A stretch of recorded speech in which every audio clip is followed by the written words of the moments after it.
Now, we don't really like judgment, do we?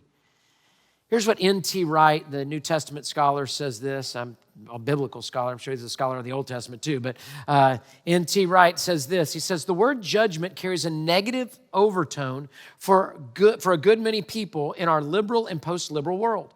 We need to remind ourselves that throughout the Bible, God's coming judgment is a good thing, something to be celebrated, to be longed for, to be yearned over in a world of systematic injustice, bullying, violence, arrogance, oppression.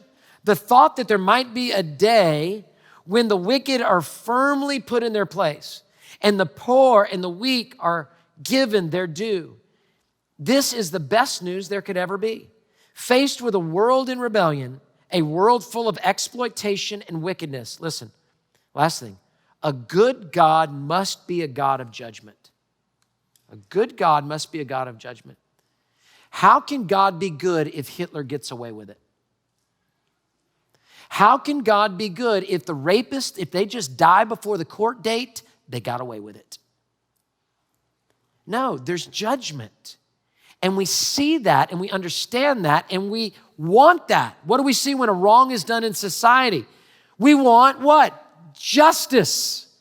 We want the judge to give justice in the courtroom. We yearn for it. We long for it because we know that is what's right. To have a good and right society requires justice. So when we see injustice, we say there needs to be justice. Now, the good thing with God is that we said here in the beginning, his judgments are faithful and true. So we can trust that he's holy in all of these things.